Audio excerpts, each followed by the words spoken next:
આ એટલું યોગ્ય નથી કે બધા કરે માટે હું કરું. બધા જે કરી રહ્યા છે વચન આધારિત છે કે નહીં, એ વિશે બાઇબલ શું કહે છે એ મારે સમજવું જરૂરી છે. શું પ્રભુ ઈસુ ખ્રિસ્તે છેલ્લા અઠવાડિયામાં દુઃખ સહન કર્યું એની આમાં કોઈ વાત રહેલી છે, કે પછી મારે દુઃખ સહન કરવું જોઈએ આ પાછલા એક અઠવાડિયામાં, કે આ દુઃખનું અનુસંધાન ક્યાં છે અથવા કયું ગણવું? મિટિંગનો કોઈ પ્રશ્ન નથી. મિટિંગ રાખવી, આરાધના કરવી, પ્રભુનો મહિમા કરવો, વચનો શેર કરવા, લોકો સાંભળે, સભામાં આવે, એના માટે તો કોઈ પ્રશ્ન જ નથી. 365 દિવસ એ તો એના માટે આપણી પાસે સમય છે અને હોવો જ જોઈએ. મુદ્દો એ છે કે આ 7 દિવસમાં શું છે, આ 7 દિવસ જોડે શું એનું કનેક્શન? લુકની સુવાર્તા 23મો અધ્યાય 27 અને 28 કલમ. મારા માટે ના રડશો, તમારા માટે રડો. પ્રભુ ઈસુ સહાનુભૂતિને નકારે છે કે મારી પર દયા ના ખાશો અથવા મારા માટે કોઈ સહાનુભૂતિ ના બતાવશો.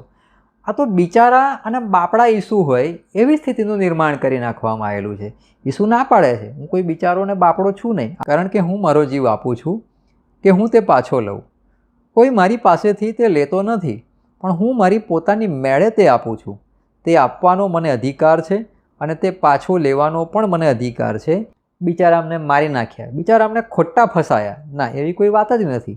વધસ્તંભ ઉપર એમણે એવું કામ કર્યું કે જેને લીધે એટલો મોટો વિજય એમણે હાંસલ કર્યો, એવો જય મેળવ્યો કે માણસ જાત આખી ફ્રી થઈ ગઈ.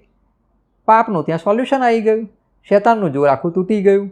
એટલા જ માટે અહીંયા લખ્યું છે કે રાજ્યો તોડી પાડ્યા, અધિકારો તોડી પાડ્યા, વધસ્તંભ પર જય મેળવીને જાહેર રીતે ઉઘાડા પાડ્યા. આ બધું ગજબનું કામ પ્રભુ ઈસુએ વધસ્તંભે કર્યું. પણ લોકો સમજે છે કે બિચારા અમને ખોટા ફસાયા અને બિચારા અમને પકડીને મારી નાખ્યા. શા માટે એમને બિચારાને બાપડા બનાવવા અને શા માટે એમણે તો બહુ દુઃખ સહન કર્યું, બિચારા બહુ દુઃખ સહન કર્યું, અને હવે હું દુઃખ સહન કરું એક અઠવાડિયા માટે, 7 દિવસ માટે? આવું કશું બાઇબલ આપણને શીખવતું નથી. જે ચાલ્યું આવે છે એક ગાડરિયો પ્રવાહ છે, આપણે એને કર્યા કરીએ છીએ અને હોંશે હોંશે કરીએ છીએ.